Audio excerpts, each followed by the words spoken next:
$400,000. That was the line item sitting on the desk of a small machine shop owner in Western Massachusetts just 2 days before the Department of War hit the brakes on July 13, 2026. $400,000 in pre-award preparation for a contract he had not even won yet. 400 grand just to be allowed to bid on something? To stand in line, Eric, to stand in line and hand over a stack of paper.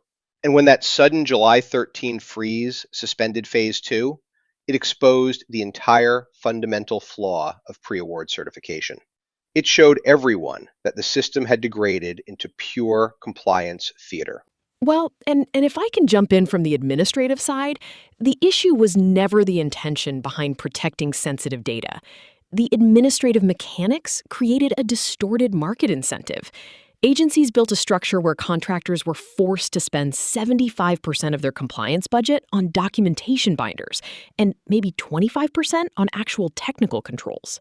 75% binder production. That is firsthand testimony, not commentary. We created a predatory market of 500-page policy templates where vendors paid thousands for boilerplate text while their actual endpoints sat unpatched. I remember listening to the phone calls coming into our station right after the 60-day task force was announced. People were in tears, small Tier 3 machine shop owners who had taken out personal loans to buy GovCloud enclaves because someone upstream stamped a blank PDF with a controlled unclassified information header. The scope was being driven by the marking, not by the actual information. An automated email filter at a prime contractor stamps every single attachment as CUI. And suddenly, a mom-and-pop shop making simple steel brackets is paying massive managed service provider surcharges just to store routine emails.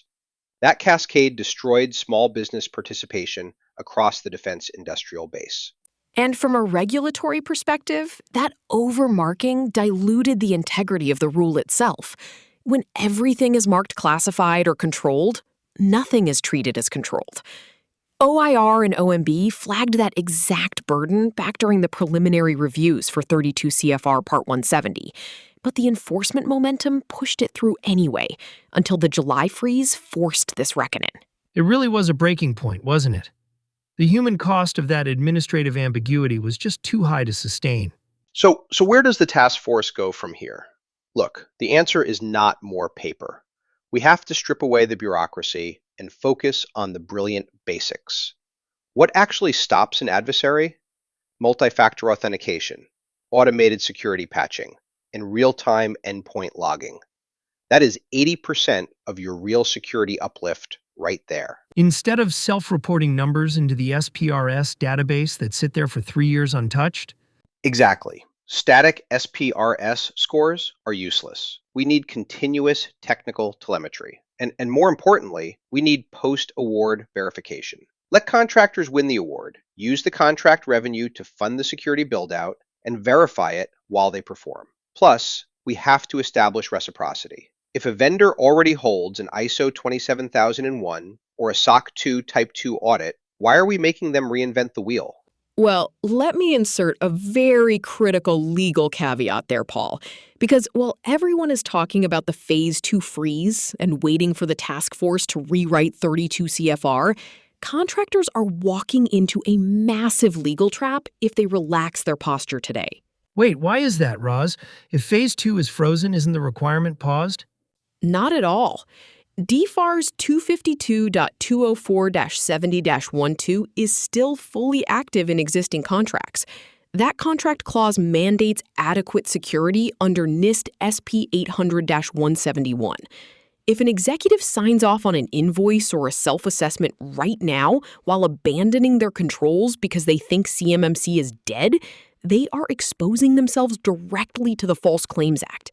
The Department of Justice's Civil Cyber Fraud Initiative is watching those exact discrepancies. Roz is spot on. This is an area with major issues for sure. You cannot confuse a pause in formal third-party assessment rollouts with a waiver of your fundamental contractual obligation to protect defense data. So the bottom line for defense vendors, regardless of what the 60-day task force delivers in its final report, is that cybersecurity cannot be treated like a test you cram for every 3 years. It has to be an ongoing operational program, built to operate, designed to last. If you build secure operational workflows around your actual data flow, compliance takes care of itself. Stop buying 500-page templates and start securing your endpoints. And ensure your legal representation verifies your DFARS disclosures against your actual network telemetry. Good governance matches your technical reality. That is the real lesson from this entire freeze. Thanks for laying it out clearly, both of you. Good chatting today. Talk soon, Eric.